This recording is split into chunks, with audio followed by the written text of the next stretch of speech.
যে গতবার 18টা আসন দিয়েছিলেন, রাম মন্দির করে দিয়েছি, এবার 35টা আসন দিলে অনুপ্রবেশ মুক্ত বাংলা করবে। অমিত শাহ সেম সাইড গোল করেছেন। অমিত শাহ অনুপ্রবেশের শব্দ তুলে আত্মঘাতী গোল করেছেন। সেম সাইড বলছেন সিট পেলে অনুপ্রবেশ মুক্ত বাংলা গড়ব। অনুপ্রবেশ মানে কি? অনুপ্রবেশ বাংলাদেশ থেকে আসা, অন্য দেশ থেকে আসা। সীমান্ত পাহারা কে দেয়?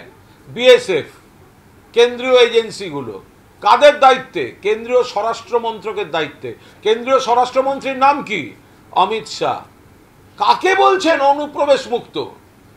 আপনারা দিল্লিতে ছিলেন, কেন্দ্রীয় সরকার আপনাদের, আপনি স্বরাষ্ট্রমন্ত্রী, আপনার দায়িত্বে দেশের সুরক্ষা, আপনার দায়িত্বে দেশের সীমা।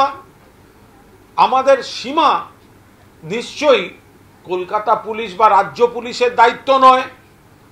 আপনি যদি জলপথে আসেন, আপনি যদি সড়ক পথে আসেন, আপনি যদি আকাশ পথে আসেন, তাহলে যে এজেন্সিগুলো বাইরে থেকে আসার, আটকাবার বা চেকিংয়ের দায়িত্বে, বিএসএফ এবং অন্যান্য সব সেন্ট্রাল এজেন্সি। তাহলে অমিত শাহ বলছেন অনুপ্রবেশ মুক্ত, তার মানে তিনি ব্যর্থ। দেশের সীমান্ত পাহারা দিতে ব্যর্থতার কথা স্বীকার করছেন দেশের স্বরাষ্ট্রমন্ত্রী। অনুপ্রবেশ রোখার দায়িত্ব আপনার, তাহলে আপনি এতদিন ধরে পদে বসে থেকে কি করেছেন? অনুপ্রবেশ ঠেকানোর দায়িত্ব আপনার, দেশের ক্ষমতায় আপনারা আছেন, তাহলে আপনার মুখে যদি এখনো এর সঙ্গে সিটের কি সম্পর্ক? আপনি তো গদিতে বসে আছেন, ক্ষমতায় বসে আছেন, দপ্তরে বসে আছেন, বাহিনীগুলোর নেতৃত্বে বসে আছেন, আপনি তো তাতে ফেল করেছেন, আবার কিসের চান্স চাইছেন? এই আসন অনেক কমবে, ডাবল ডিজিটে যাবে না, সেটা ওরা বুঝতে পারছে। মানসিক অবসাদ থেকে বিভ্রান্তিকর এই ধরনের প্রচার।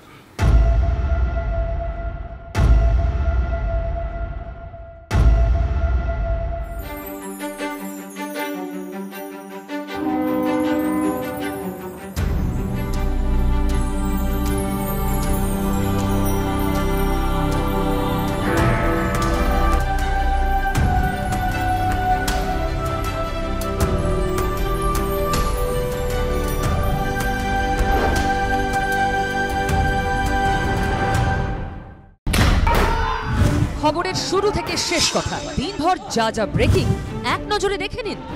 একের পর এক খবর, জেলা থেকে শহর, দেশ থেকে বিদেশ, না দেখলেই মিস। খবরের ধামাকা মানে 4:40 প্রতিদিন বিকেল 4টে, TV9 বাংলায়। TV9 বাংলা, না দেখলেই নয়।